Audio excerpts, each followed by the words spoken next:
नमस्कार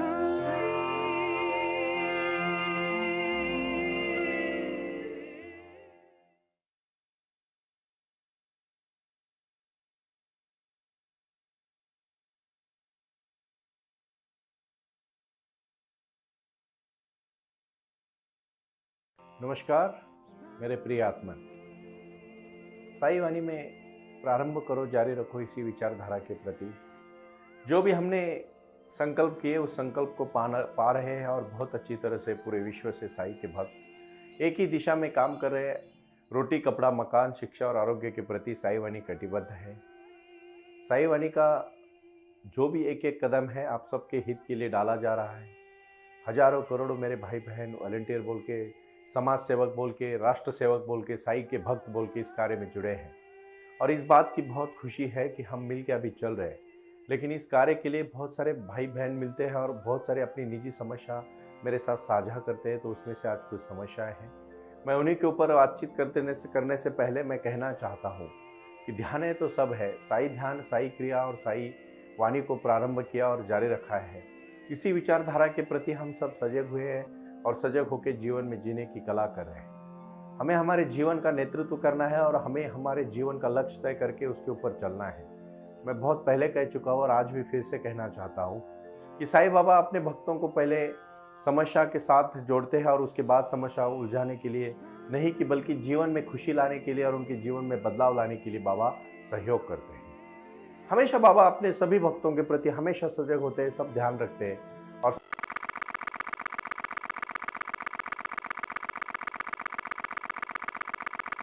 बाबा जानवरों में भी है। बाबा भगवान है।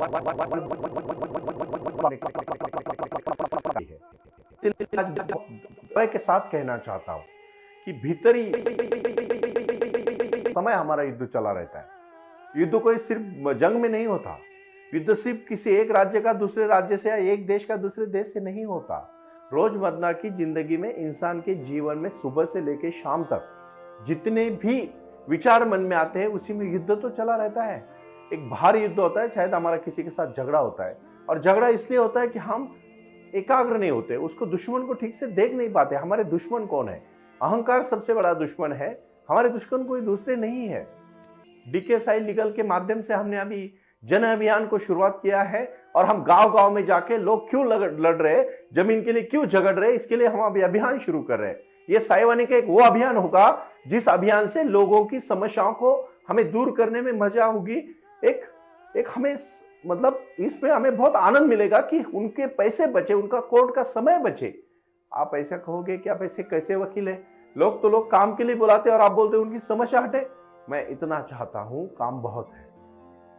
अट्टर गुनहगारों को जरूर सजा मिलनी चाहिए, लेकिन जो मेरे दो भाई जमीन के एक छोटे से टुकड़े के लिए लड़ रहे हैं, जो कि लड़ना नहीं चाहिए क्योंकि वो सिर्फ गुस्सा बैठे रहे हैं, उनको भी जमीन से कुछ लेन देन नहीं है। उनको अपने भाई के प्रति गुस्सा है, इसीलिए वो जमीन के बांध के ऊपर जाके लड़ता है और उसका खून करता है और फिर पूरी जिंदगी वो भी जेल में काट लेता है। क्या फायदा ऐसी लड़ाई की?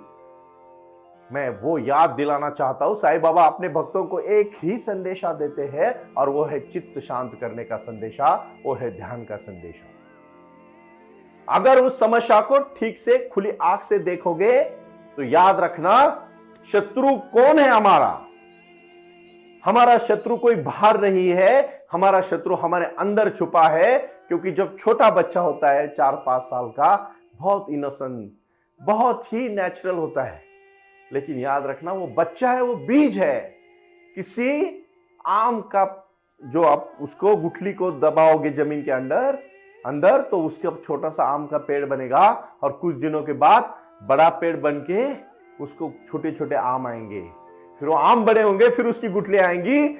लेकिन याद रखना, जो आम की क्वालिटी है, जो आम की उस नॉलेज है, जो आम का उस प्रकार का प्रसाद है, जो आम का उस प्रकार का मिठास है, वो सब उस आम में है।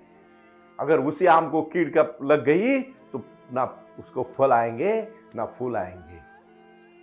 जीवन में वही छोटा बच्चा, उसमें सब कुछ है, काम है, क्रोध है, मद है, मत्सर है, लोभ है, अहंकार है। और वो जब बड़ा होता है और वो उसको अगर अपने ध्यान के माध्यम से कंट्रोल नहीं कर पाएगा तो वो उसको कीड़ लगेगी। वो सड़ जाएगा, वो मर जाएगा, वो गलत काम करेगा। लेकिन उसको अगर सही मात्रा में अपने जीवन में ध्यान के माध्यम से दबाया जाएगा, दबाना नहीं है, अगर उसको सही पे उसके ऊपर जीत लेगा उस बात को, तो वो आनंदित इंसान बोल के रहेगा। शत्रु की पहचान करना सीखो। आज मेरे हरियाणा के मित्र रामेश्वरन जी ने पूछा, सुनील जी हम शत्रु को कैसे पहचाने, कौन कौन से हमारे शत्रु है वो हमें दिखाओ। रामेश्वरम जी मैं आपको शुक्रगुजार हूं और मैं आपको धन्यवाद देना चाहता हूं कि आपने सही प्रश्न को पूछा है। यह प्रश्न है विचारों का प्रश्न, क्योंकि शत्रु को अगर ठीक से पहचानोगे मतलब उसको ठीक से देखोगे, शत्रु तो ही कम हो जाएगा। और जब गुस्सा ही नहीं रहेगा तो झगड़ा ही नहीं होगा। जीवन में रोजमर्रा की जिंदगी में हमारे लक्ष्य को पाने के लिए ऐसी चीजों को ध्यान देना जो चीजें बहुत ही महत्वपूर्ण नहीं है, लेकिन उन्हीं चीजों के लिए अगर जब हम भागेंगे तो हमारी शक्ति कम होगी, और हमारी शक्ति कम होने के बाद हम कहीं नहीं पहुंच पाएंगे। कहीं पहुंचना है। क्रोध को निरीक्षण करने से, हर दिन ध्यान में लेने से क्रोध निकल जाएगा। काम की शक्ति को, एक ही ऊर्जा है इंसान में, चाहे औरत हो चाहे आदमी हो, वो है शक्ति। वो शक्ति को उठाना है ऊपर, शिव की शक्ति के साथ जोड़ना है, भगवंत की शक्ति के साथ जोड़ना है और जीवन में क्रांति करनी है। ये छोटी छोटी बातें हैं।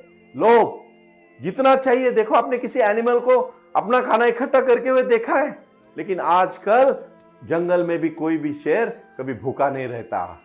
भगवान ने किसी भी चीज को इतना ज्यादा इकट्ठा मत करो कि जो चीज इंसान के सिवाय कोई जिंदगी में इकट्ठा नहीं करता है, और इंसान मरने के बाद सब यही छोड़ देता है। मैं आज एक बात से आपको तहे दिल से कहना चाहता हूं, ये कुरुक्षेत्र की लड़ाई है और कुरुक्षेत्र हमारा जीवन है। आज हर एक इंसान ने अपने जीवन का मास्टर प्लान बनाना चाहिए। भले हर चीज को हम नहीं पाले, लेकिन हमें पता तो होना चाहिए कि हम कौन कौन सी चीजें जानना चाहते हैं, कौन कौन सी चीजों को अपने जीवन में हासिल करना चाहते हैं, कौन कौन सी चीजों को जीवन में करने के लिए हमें समय है। क्योंकि जो समय का मास्टर प्लान नहीं करेगा उसका कुछ नहीं होने वाला है। बड़ी बड़ी बातें तो हम कह सकते हैं, छोटी छोटी चीजों को आज से शुरुआत करें। अपने जीवन का लक्ष्य निर्धारित करें और उसी लक्ष्य को निर्धारित करते समय अपने अपने शत्रुओं को पहले समझे। अर्जुन जब युद्ध में चला जाता है और भगवान कृष्ण को युद्ध शुरू होने से पहले कहता है, भगवंत मुझे मेरे सभी शत्रुओं को ठीक से देखने दो। अर्जुन को अंदर से युद्ध करने के लिए बहुत कुछ खुश नहीं था, क्योंकि वो देखना चाहता था कि मैं किसके साथ लड़ रहा हूं, कौन मेरे दुश्मन है।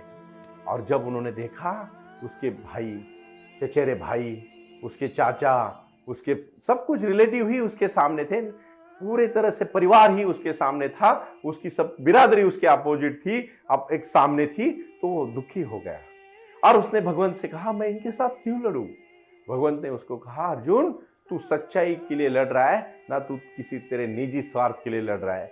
लेकिन जब दुश्मन देखे तो अर्जुन समझ गया कि जो मेरे भाई बहन मेरे साथ लड़ रहे हैं वो गलत है, वो ठीक से उनको देख नहीं पा रहे। अपने जीवन में भी हमें कौन कौन सी चीजों से लड़ना है, वो 6 चीजें मैं आज आपके साथ बताने वाला हूं। और इसी साईवाणी के माध्यम से आज का जो ये संदेश मैं देना चाहता हूं, ये संदेश है, जीवन में ध्यान के प्रति सजग हो जाओ। जीवन में ध्यान के प्रति सजग हो जाओ। क्योंकि ध्यान क्यों करना है? ध्यान करना मतलब आप बोलोगे ऐसे क्या चमत्कार होता है 1 घंटा आंख बंद करके बैठने से? अरे जब आप निर्विचार हो जाते हो ना, तभी आप देख पाते हो। अर्जुन कुरुक्षेत्र में तभी लड़ने के लिए तैयार थे 2 ही चीजों पे, क्योंकि उनको तो गुस्सा था ही नहीं, वो एकदम शांत थे, उनका ऑब्जर्वेशन पावर अच्छा था, मतलब वो मेडिटेट थे। अब जितने भी महान भगवानों की मूर्तियां देखो, एकदम शांत बैठे। ऐसे देखे कोई भगवान नृत्य कर रहे हैं? नृत्य तो कुछ मन को भुलाने के लिए वो थोड़ा बहुत समय करते हैं, लेकिन उनका ध्यान ही अंतिम मूर्ति है। जीवन में यही है, हमारे जीवन का भी लक्ष्य ध्यान ही होना चाहिए, क्योंकि ध्यानी आदमी गलत बिहेवियर करेगा ही नहीं। मैं छोटी सी कहानी से शुरुआत करूं। इन दिनों ये बहुत चर्चा आज होती है कि हम कैसे सक्सेस हो जाए, कैसे हमारे जीवन में सफल हो जाए। मैं उन सभी भाइयों को कहना चाहता हूं, सफलता आपके मन से जुड़ी है, सफलता अपने विचारों से जुड़ी है, और सफलता अपने को दुश्मनों को जानने से जुड़ी है। क्योंकि जितने दुश्मन कम होंगे उतने आपकी समस्याएं कम होंगी, और दुश्मन कहीं बाहर नहीं है। देखो ज्यादा बोलने वाले लोग हमेशा 2 लोगों में ना दुश्मनी पैदा करते हैं। कभी कभी चुप रहने से जो काम होते हैं ना, वो ज्यादा बोलने से नहीं होते। बोलने से ही सब कुछ बिगड़ता है।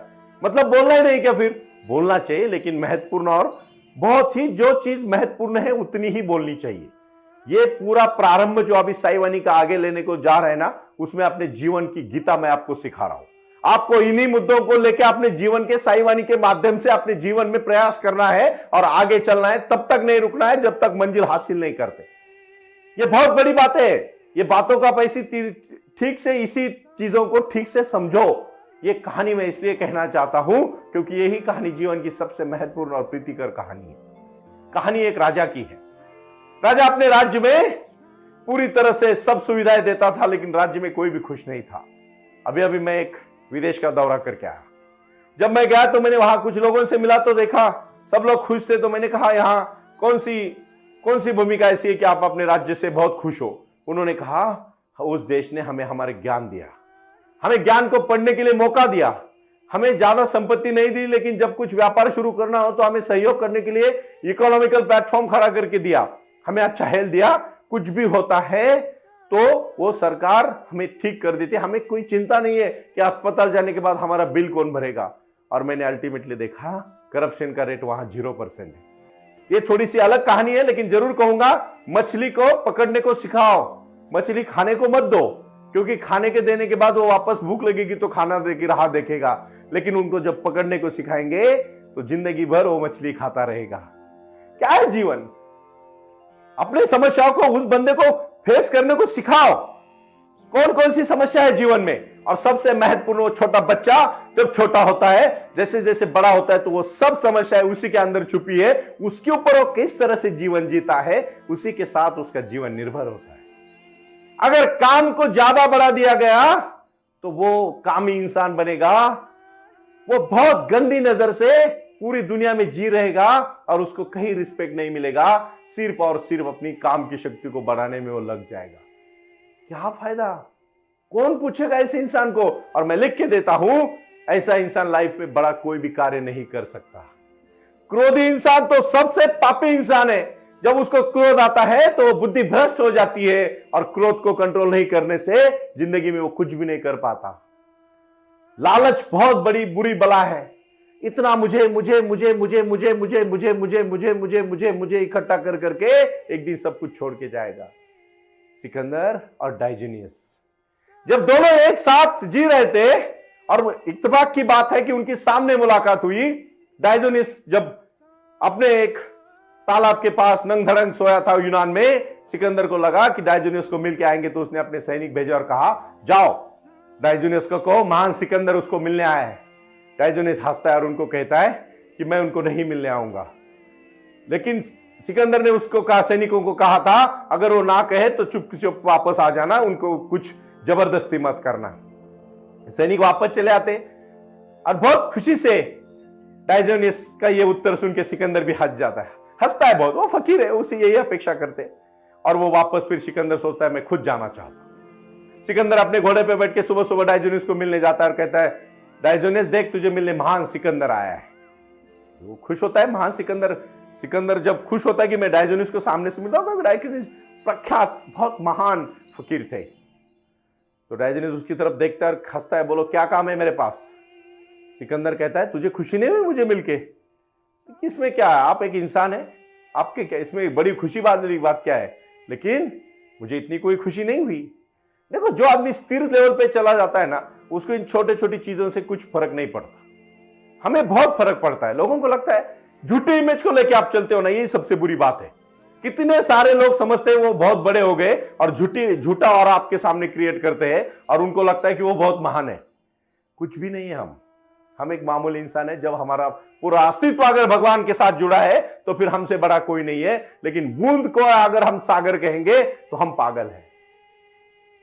हमें धर्म के प्रति, हमें साईं बाबा के प्रति, हमें साई वाणी के प्रति, हमें साईं बाबा के आशीर्वाद और शक्ति के प्रति पूरी तरह से ध्यान से जुड़ना है, शक्ति से जुड़ना है, भक्ति से जुड़ना है।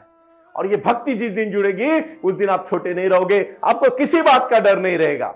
मैं बहुत विश्वास के साथ ये बातें कहता हूं। फिर वापस निकले।